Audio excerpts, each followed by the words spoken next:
Welcome to the Businesses Start Here podcast, hosted by David Vigliotti and Vigliotti and Associates. We're here to talk with business owners and business experts to inspire and encourage entrepreneurs. Hello, welcome to the Businesses Start Here podcast. We're back with another episode. I'm Dave Vigliotti, your host and founder of Vigliotti and Associates. Today we have a special guest with us, Mike McGreevy, who started his own business helping other businesses, which is my favorite kind of business. People that help other people are really where my heart is, and I know it's where Mike's heart is. So with not much further ado, Mike, thanks for joining us, and we're happy to have you here. Thank you. Excited. Yeah. So why don't you tell us a little bit about your business and how you got started into it, what brought you to where you are today? Okay, yeah.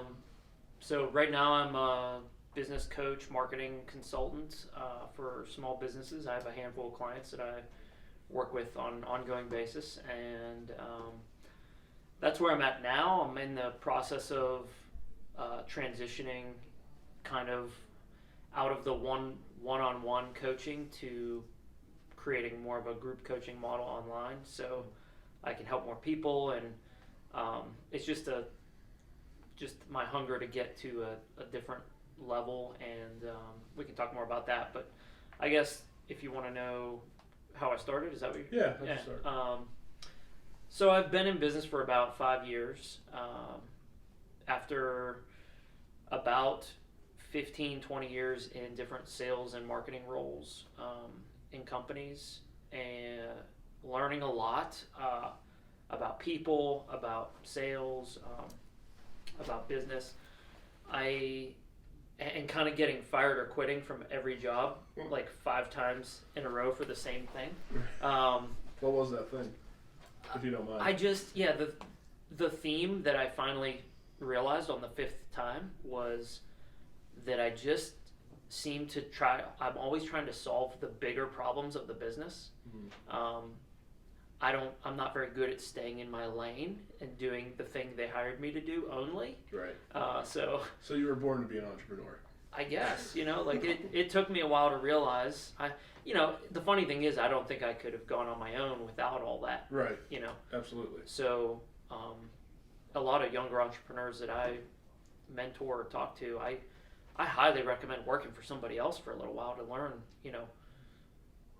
what mistakes they're making, how systems work, just to get a visual of how a business runs, so that what yours could look like one day. And there's no way I could have just jumped out on my own if I didn't have all those experiences. And I know with myself sometimes I get frustrated that I didn't start my firm earlier, but then I know that it would have failed almost immediately if I had started before I had the experiences that I've had. So that's some good advice. We talk about it a few times on the podcast. Make sure you have experience in something. It doesn't even have to be necessarily the specific product or service you're offering, but in business of some kind, so you have that background. So the last company that I worked with was we did executive consulting and coaching, and I wasn't necessarily doing those things. I was kind of the marketing development hybrid guy that was running around doing lots of things, but it got to a point in our small nonprofit that we needed to hire a new person full time, and so because we were hiring a new person, we had to figure out where does Mike belong on our team, and we took 6 months of trying to figure that out. And this is what we did for other companies, right? But we couldn't figure out for ourselves where I fit. It just was not working. And finally, my boss, I remember she said. She's like, I've been doing this 25 years, and I'm really good at it, helping people figure out where they fit on a team and what they should be doing. And she's like, I cannot figure you out. And so I was like, you know what, that actually feels really good, because I can't figure me out either. And so that felt like an affirmation. And so we decided that in 6 months I would just leave, and kind of finished out my duties there and went out on my own. I joined a cohort online of entrepreneurs that were all kind of starting out. And that is another key, I think, joining a group of people that know, that you're not alone floating in the open sea. You have people around you who are struggling as well. And they don't have to be paid groups. A lot of people think you have to be in a group where you pay someone to lead you, but Yeah. coaching is important. But just having peers, especially when you start out, you don't have as much capital as you'd like. So finding resources that you don't have to pay for, but are providing services for you. Yeah. Yeah, and I mean, I've been a part of a lot of groups now. I'm definitely a part of some free things. I would also push back that like you're going to have higher quality in a paid group. You know, it's just and that was a paid group that was a little bit more than I probably could afford at the time. Mm-hmm. But to your point, what I really got out of that group was just a woman that I met in the group who we started having daily emails and conversations. Yeah. And that wasn't part of the paid group, but that is the thing that actually gave me the most value. Right. Was having another human who was running a gymnastics business in New York, you know, right. which is totally something I'm not into, but we could bounce ideas off each other and hold each other accountable, and that friendship is what really made the difference. Yeah. And I attribute a lot of, you know, my progress to that 2 years bouncing, you know, conversations back and forth with her. So, and I'm not opposed to paid groups either. I was in one. I'm in a different one now. So there's value to it, especially it sets a hierarchy. Yeah. Which you don't have as a business owner. That you're at the top, but having someone to be accountable to is important. I think that's the biggest benefit of paid groups is you're paying someone to hold you accountable. Yeah. Yeah, and there's so many kinds of groups now. You know, that was a 6-month cohort to try to get people launched and off the ground, and it was like $5 or $6 grand. The other paid groups I've been in were much less expensive than that, but it was just a Facebook community. And really, you're right, you don't have to pay. Like, you can join a community or buy a course that usually comes with a community. Right. And just, if you're intentional, you can find a person to connect with and build relationships. And the point is, you need somebody else in your life. You can't do it on your own, right? Exactly. Yeah. So, so that's how it all started. And then I didn't even know what I was selling. I didn't know what I had to offer. I just knew I could solve problems, but I didn't know what one thing I should sell, you know. Mm-hmm. So it was 2017, Facebook chatbots were big at the time. So I figured out what those were. It was like a big hype technological advancement, right? Uh-huh. So I sold one of those to somebody, a real estate agent, for a retainer. And after working in his business for 1 month, I realized there were like all these other problems he had. And then I was like, wow, I wonder if he would pay me to help solve these problems. And he was willing to. So that's when I realized, I'm like a person who could be hired to come in and solve your problems. And it just advanced from there. So, so that's kind of how it started.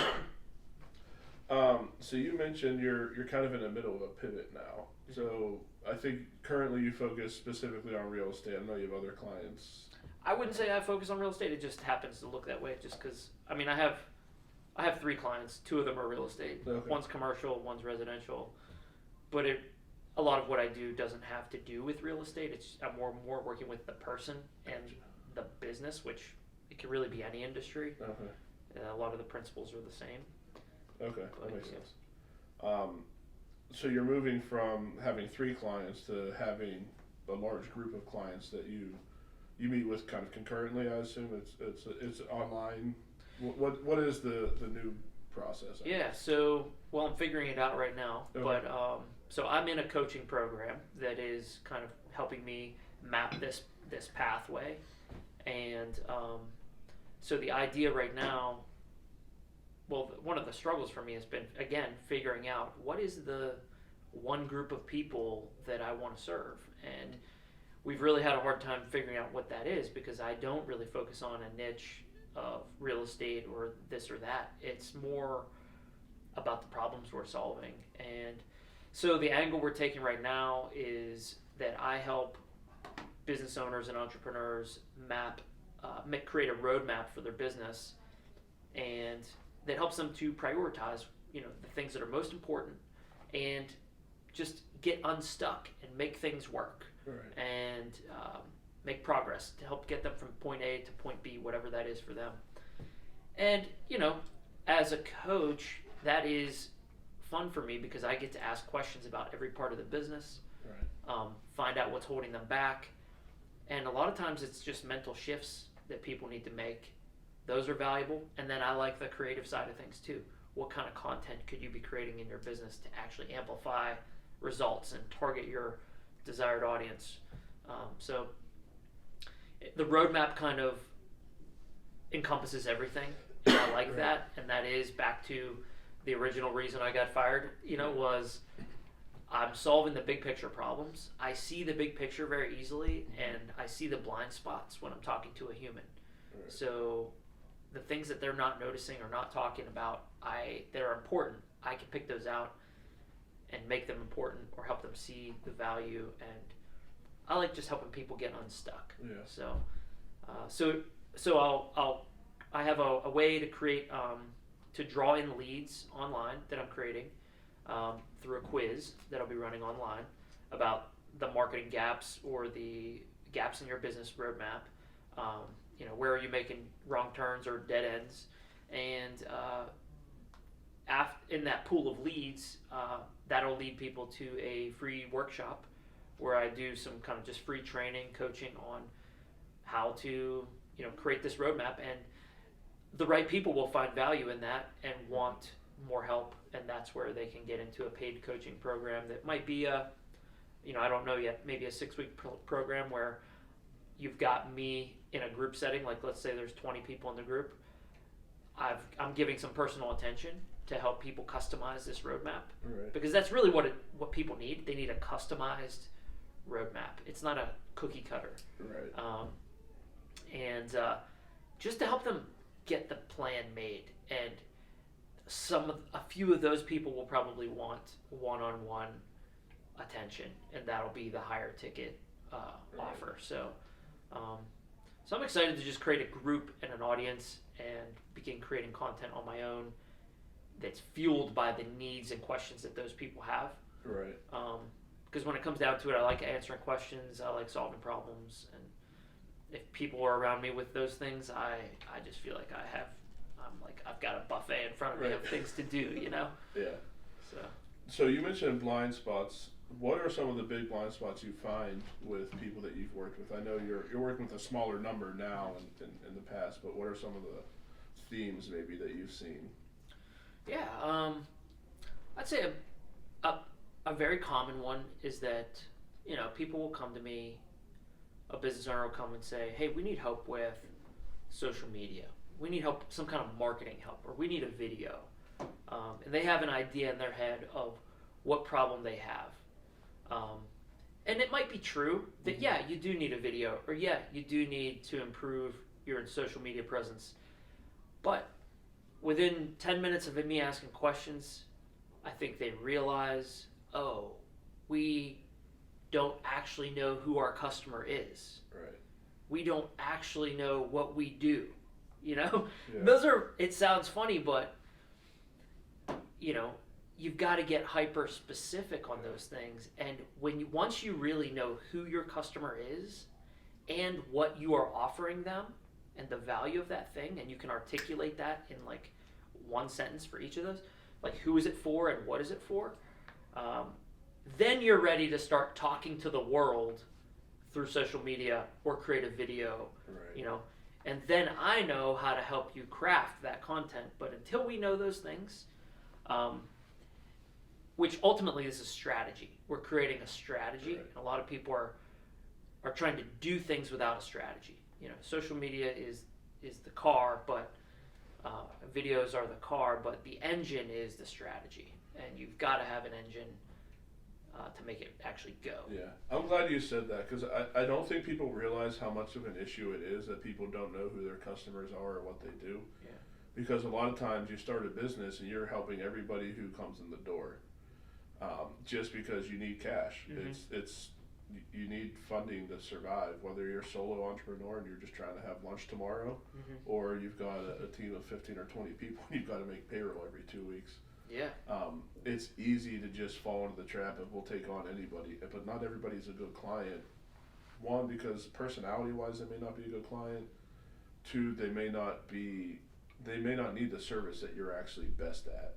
So it's important at some point. I'm okay with people taking on, that's how I started my business, taking on all clients, be all things to all people, but at some point you have to really focus on what are you good at and what problem can you solve better than anybody else. Yeah, that is awesome. That you are so on right there. Like, yeah, because in the beginning, right? Like if a new entrepreneur is listening to this, you have to say yes to everything sometimes to figure out what you enjoy, because you got to pick something that you enjoy doing, that you're really good at, not that you think you're good at, they think you're good at it, and that gives you deep satisfaction, something that you just love it, because you're going to work the hardest at that thing. And so it might be a type of client, it might be a certain type of problem. You got to figure out those things over time through trial and error. And survival, you're saying yes to everything. And, and I struggled with this in my business as well. Like, it requires, though, at some point, the skill becomes learning how to say no. Right? Like, how do I say no to clients? And that's a mental shift for people that's really hard. Because you grew up, like, what made you successful, to get off the ground is saying yes, yes, yes. And now you have to start saying, no, this one's better than that one. Or, I'm going to say no to this, even though I don't have another opportunity. That's hard. Because Absolutely. you've known now that, like, I have to focus on these high value opportunities, or else I'm always going to be stuck at this level of doing everything for everybody.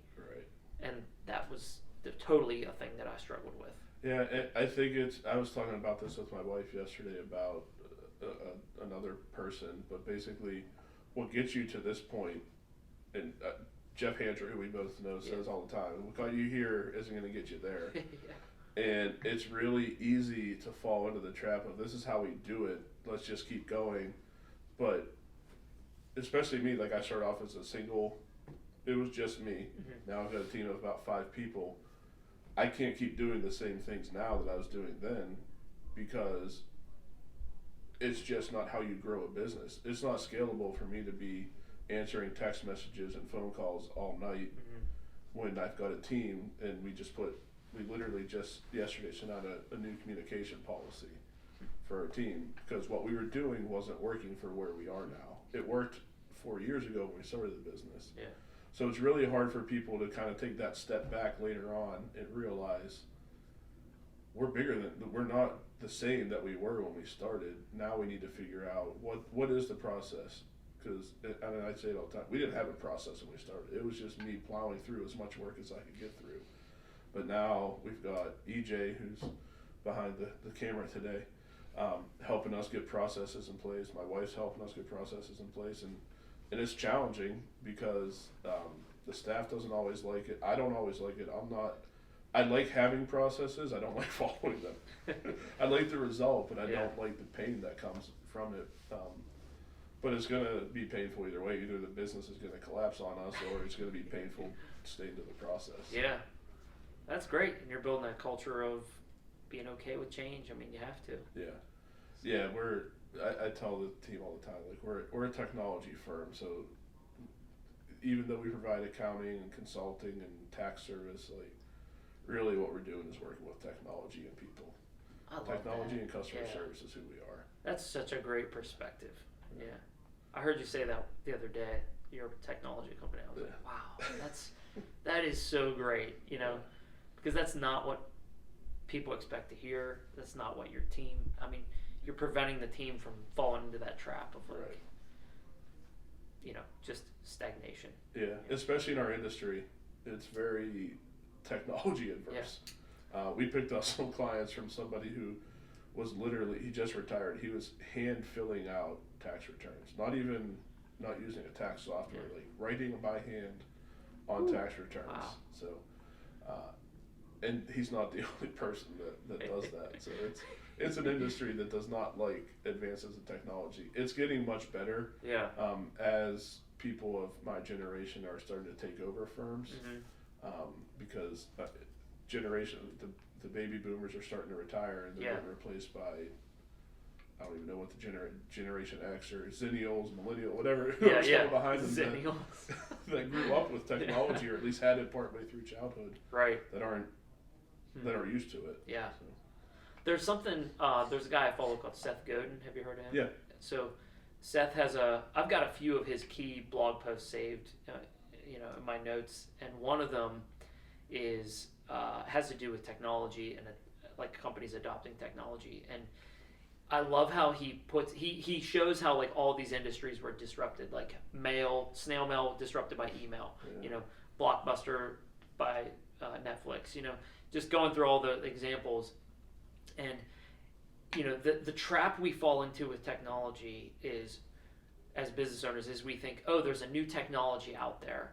How do we bolt that onto our business to help us do what we're doing? That's good. And he's like, that is the wrong way to think about it, because we have to think about how is this technology undermining our business? Because if we continue doing what we're doing, it's like, look at car companies that are coming up now. Like they're building factories from the ground up that are fully robotic. There's like no people, as opposed to a company that started out with all people, and they've slowly integrated technology and robotics into their factory. The company that's birthed from robotics from day one is going to be so much more efficient. Right. So really, that robotic technology has undermined the old business model. And so if we're always asking, how does this technology undermine our business and put us out of business, then that makes us do what you guys were talking about, changing. So having that perspective of a technology company means that's what we do. Yeah. In the accounting industry, a lot of the bookkeeping is being automated now. Yeah. So how are we? Seth Godin wrote Purple Cow, right? Yeah. So how are we going to be the purple cow? How are we going to stand out from the person who can do it themselves? Or what value are we providing? Because it's not in us sitting down at a computer and typing in, you spent $15 on lunch this week, let's put under meals and entertainment. Yeah. It's, you spent $4,500 this year on meals.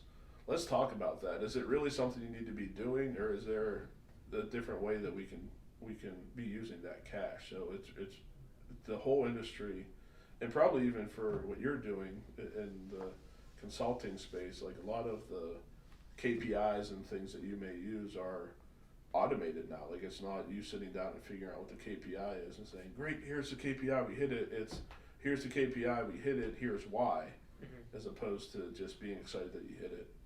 Yeah. So I think you're probably seeing it in your industry too, especially in the marketing side. I know you're not just marketing. Yeah, certainly in marketing. I mean, it's really in it's in everything, Videos permeating every process in business now. Internally on teams. Yeah.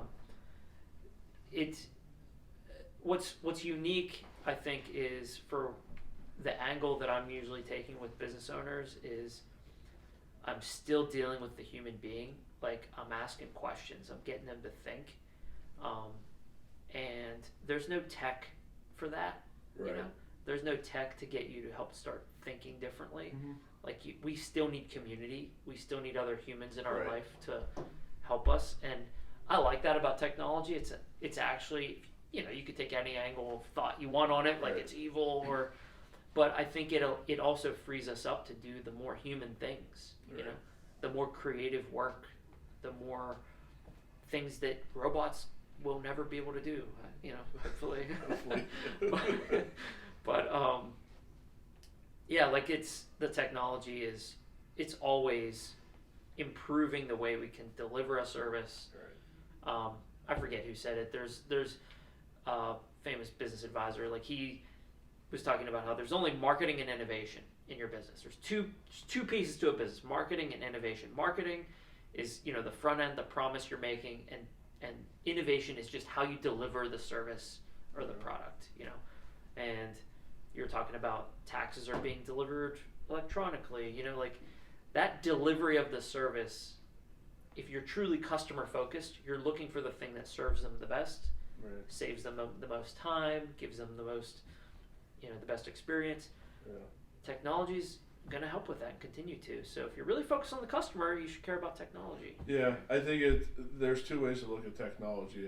It's taking my job, or it's helping me do my job in a much more valuable way to my client. And that's the only way to look at it, in my opinion. If you're looking at it as it's going to take my job, it is, right? Because you're not changing. Yeah. It's kind of a self-fulfilling prophecy at that point. And you guys are, how many years in are you guys? Coming up on 2018. So 4 years. In 4 more years from now, there's going to be another Dave Vigliotti who starts an accounting firm, and he's going to be operating off of a totally different mindset than you are, unless you continually upgrade your mindset, right? Like, that's that undermining. Yeah. He's going to start and have the advantage of, like, that's all normal to him, you know? And that's also where the community comes in. So I think you've heard me talk about tax Twitter. Tax. Oh, yeah. So there's a group of people on Twitter that just talk about taxes, which sounds really boring, but we also talk about there is a lot of boring stuff on there, talking about certain revenue codes and exchanges and things like that. But there's a lot of talk about technology on there. So having that community is helping me keep, like, most of the software we use now came from, the first time I heard of it was on tax Twitter. So Carbon, that we use for our practice management software, I heard about on tax Twitter. Liscio, which is an awesome piece of our puzzle that we added.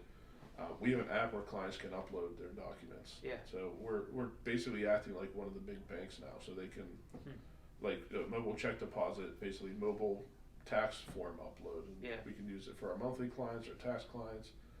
But community is where I found out about those things. So if you're staying in a silo, you're going to be the guy that 20 years from now is still filling out hand tax forms. Yeah. So.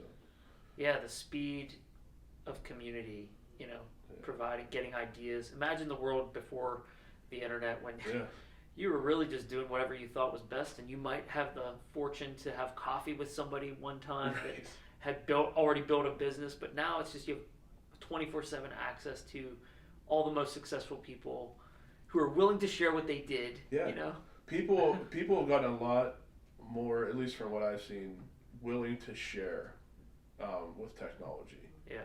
Because they're excited about it, and when you're excited about something, you talk about it. When it was other innovations, I don't know if got talked about as much because you didn't have the community there as well. So, but like you said, people just want to tell you what they're doing.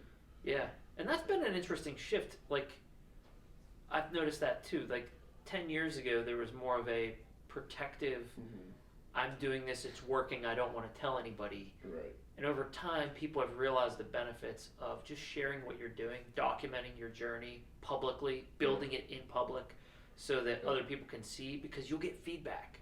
Right. And then somebody else starts doing it, and they actually find a little bit of a better angle. Yeah. And you can both benefit from that, you know, and people start to see the benefit. Yeah. I tell people all the time to be open with what you're doing. If somebody wants to steal your idea, they're going to steal it. Yeah. It takes a lot of work, and they're not going to be as passionate about it as you are because it's your idea. Yep.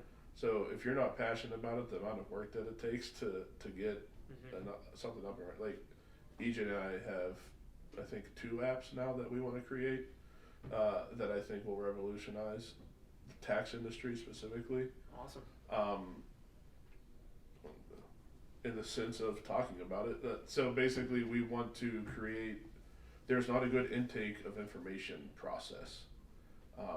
So we have this tax organizer clients fill out, and I call it a stupid organizer because it asks the same questions to everybody. So what I want is an app that will take the question, if you answer yes to this, then you get this branch of questions. Because what's happening now is clients get questions that they don't even know what the question means. Yeah. So that customer experience wise, they're frustrated. Yeah. They feel inferior at times because they're like, I don't even understand what you're asking. But it also slows down the process. So now it takes longer for us, more touch points for us, but not positive touch points. Yeah. So just being in the industry, seeing some of the issues and knowing technology, but now I have a community that once tax season's over, we're going to start reaching out to some people from tax Twitter and saying, here's what we're thinking of. We did quick research, didn't see anything, but asking them if they know of anything like that, and if they don't, do you want to demo it once we get it up and running, or what advice do you have? Yeah. And people also, even if they're not the one making it, they want to be involved, and they want to say like, hey, I helped this guy when he was just starting out, and now he's got this giant app that everybody in accounting uses. Yeah. So people just want to be involved, and I think it goes back to community and technology kind of intersecting. So you hear a lot of people say that technology makes us more introverted. I think that's true, but then it helps with that community because people are finding that they miss personal interaction. Yeah. Yeah, we have to practice. It's a habit. Yeah. Of gathering, a habit of actually talking to people, being intentional and aware of our own needs. Yeah. For other humans in our life to talk to, and not just on a schedule all the time, you know, just actually having friends, you know, being able to talk about life. That gets harder as you get older, even if you're not an entrepreneur, but especially as an entrepreneur. Yeah. And there's never been an easier time to just find people that care about things that you care about, and, you know, have really fun, valuable conversations with people in person, online, whatever. You know? Yeah. I was listening to Guy Raz has a podcast called How I Built This, and it's basically the same thing I'm doing here, but with people that have gone public and made millions or billions of dollars. Yeah. And I forget the name of the person he's interviewing, but the guy basically knew nothing about soap operas, but created a soap opera blog that he monetized. He ended up selling it for like $8 million because he was just able to get very specific on Facebook and target people. He created a community, and then people were willing to pay to read. And he outsourced who wrote it because he didn't know anything about soap operas. But that's how desperate people are for community now. Yeah. It turned into an $8 million business for him because he found a niche that wasn't being served. Yeah. Yeah.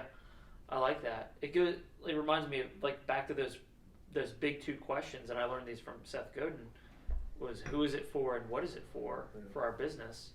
You know, because potential customers are all walking around asking the question, is it for me?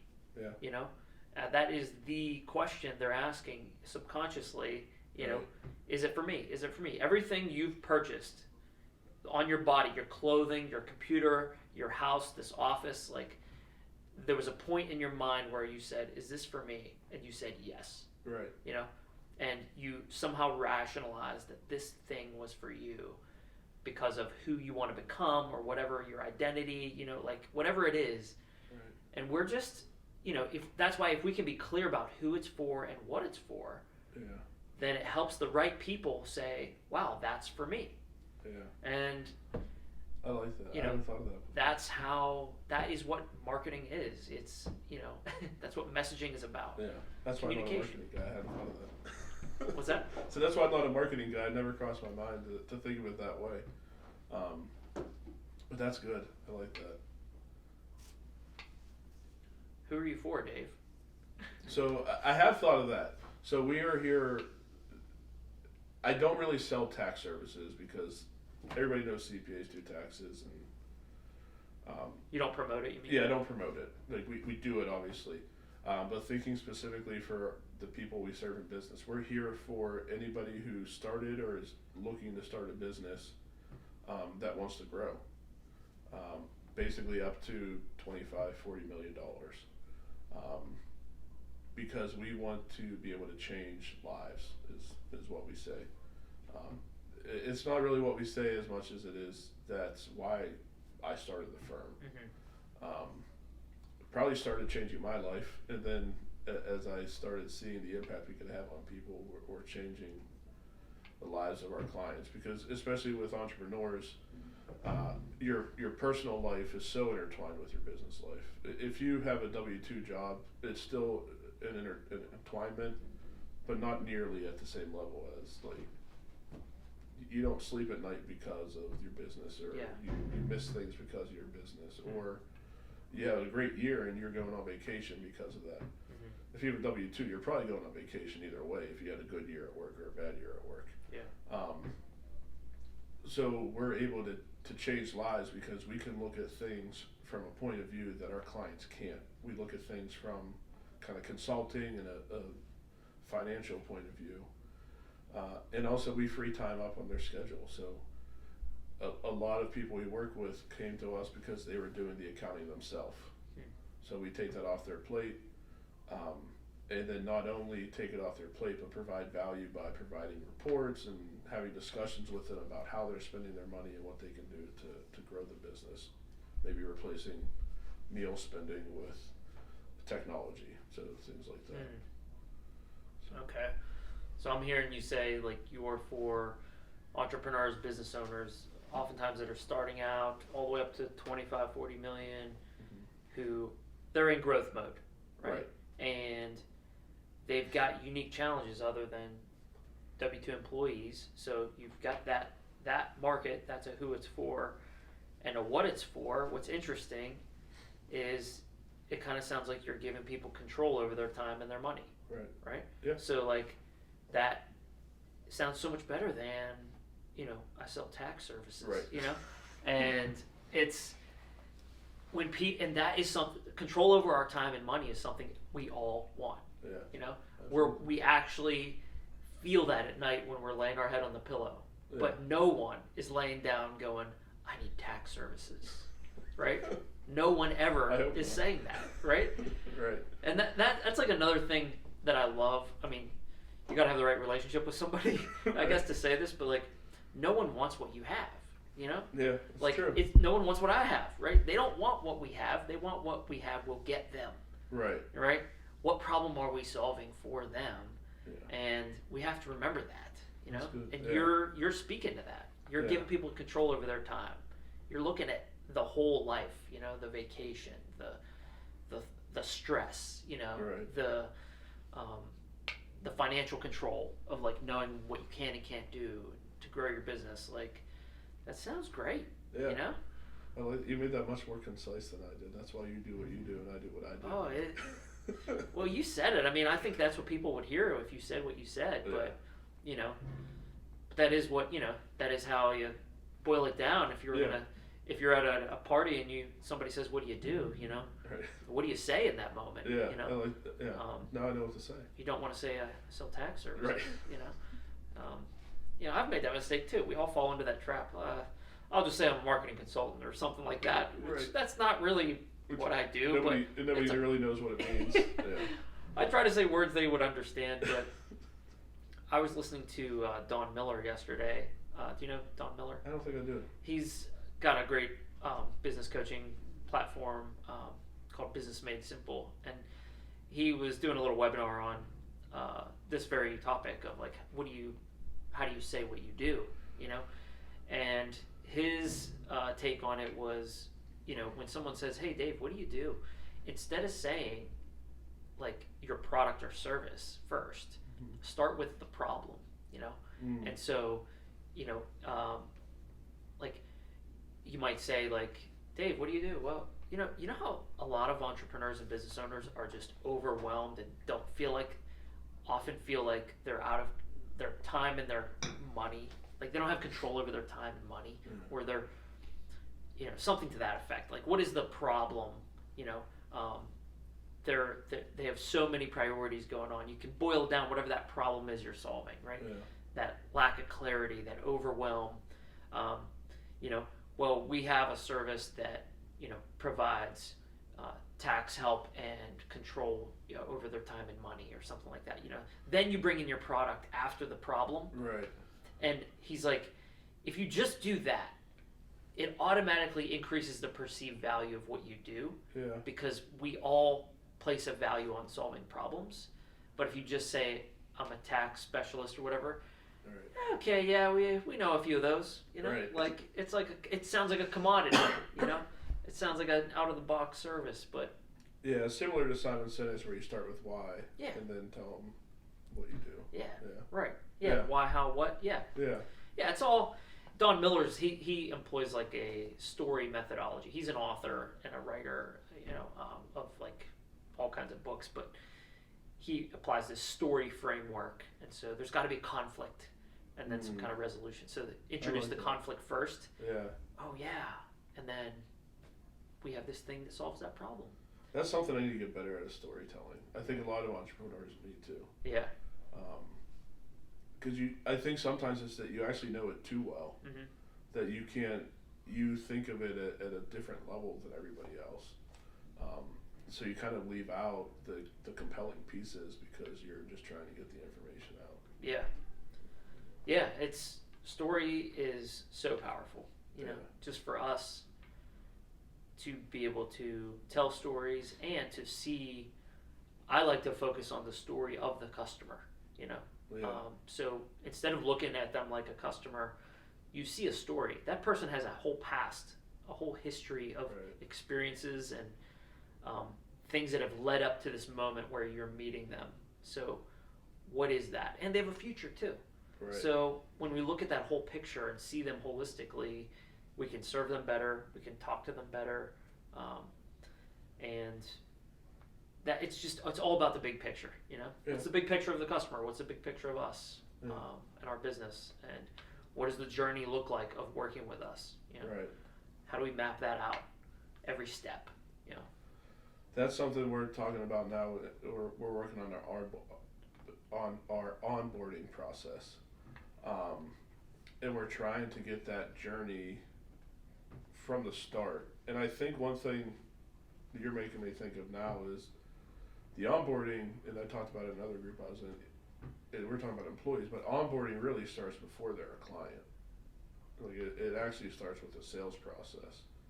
So we might need to rethink some things on there, but but like we're planning on having, like, once they sign, a series of videos get sent out and introduce them to me and to their team and how we work, and that communication policy we talked about, is kind of explaining who we are again and how we can help you and what the process is, so that they have good understanding up front. But I think that needs to be more involved in the sales process as well. And then that series of videos is just reaffirming what they already knew, or just reminding them. Yeah, or answering the questions that are in their mind that they haven't asked yet. Yeah. When you can do that, trust goes through the roof, because they feel like, wow, you get me. I didn't even ask you this yet, but you already knew that I was wondering. Right. And you had a video to answer that question. Yeah. I trust you more now. Because I know that you are for me, right? Is it for me? And have you ever mapped out your customer journey? No. Or have you heard that term? Or so that's one of my favorite tools to use, is you just map out, if you just picture like a dotted line from left to right, and like you said, it starts from before they know you to after they purchase from you, and you just map out every touch point on that line. You know, like they saw, I don't know, how does somebody come to you? Referral? Usually a referral, yeah. So, you know, they have a coffee with a friend, right? And they had a conversation with that friend about their taxes. And that friend, who's a client of yours, recommends you, right? That's first point on the line. And then the next point is they send a link to your website to them in an email, or text it to them, right? There's your next touch point. And then that person's on your website and they visit your website. That's the next touch point. Right. So you just map out every little touch point. And then below that, you're writing down on your customer journey map, you know, what questions are in their mind at this point? What opportunities do we have to improve the customer experience at this point, or answer a question that they have? You know, and that highlights all these opportunities to, like, I wonder, what is the friend telling them about you? Right. Are they saying the thing about giving you control over your time and money? Or are they saying he's a tax guy? Right. Because over time, you can influence what that conversation is, right? Yeah, that's good. We tried to manage, especially when we first started, like our prices were low because we were trying to make sure we got business. So we tried to manage that with clients, but we haven't thought through all the other pieces of that. Yeah. That's a good point. Because when you do your marketing well, your branding, and then, like you're saying, everybody on the team kind of uses the same language. Right. And after becoming a client of yours and working with you and seeing your emails and your videos, it starts to sink in that you guys help give people control over their time and money, or whatever your line is. Yeah. Customers will start to repeat that. Yeah. You know, and that becomes the thing that they're pitching you as a guy, as a consultant who, you know, you get to control that, you know, but it's a lot of work. Yeah. Right? Yeah. But then you've got people showing up at your door who trust you before they've even met you. Right. And that's gold. Yeah. Right? Absolutely. So. Well, I feel like we could talk all day. Yeah. We might have to have you come back. This was fun. I'm up for it. I'm right down the hall. yeah. That's a nice thing. You're nice and close. So I'd like to ask everybody, any one thing you want to say to anybody starting a business that maybe you wish you knew, or just general advice you wanted to give before we go? I'd say ask for help, you know. Like, I know I love helping people. I know you love helping people. And especially entrepreneurs who have struggled, we all want people. It's an opportunity for us to help other people that are starting out. So if a new person comes to me, or a younger person who's just starting out, sometimes they're not younger, they're just newer, you know, in the business, but like they have a question, I'm so eager to help. And so many people have been eager to help me just because I asked. So just asking people for help. I mean, there's so much to be gained. There's nothing to be ashamed of by not knowing something. That's good. So, especially now, I think people want to help, but there's been so many people that have gotten help they don't want that people are a little shy to just offer it. Yeah. So I think you have to ask in order to get it. So that's good. Yeah, if you've got a specific problem, ask somebody for help, and you never know what'll come out of it. Right. You know. So many opportunities have come my way because I asked somebody else for help, and turns out they needed my help. Right. You know? Exactly. So thanks, Dave. Yeah, thanks for coming on. This was one of my favorite, if not my favorite, episode that we've done. So cool. I appreciate you joining us. Thanks, EJ. Yeah. All right, so that's another episode of the Businesses Start Here podcast. Thanks again to Mike for joining us. It was a great episode. Please leave us comments, questions that you have. Let us know if there's anybody you want us to interview, talk to, any topics you want us to cover specifically. We'd love to hear from you and help you grow together. So thanks, and we'll catch you next time. Thanks for listening to the Businesses Start Here podcast. We hope you were inspired and encouraged by today's podcast. We would love to hear your feedback. Please send us an email at podcast@villiotti.com. That's podcast@villiotti.com. And be sure to share, like, and comment all of our content.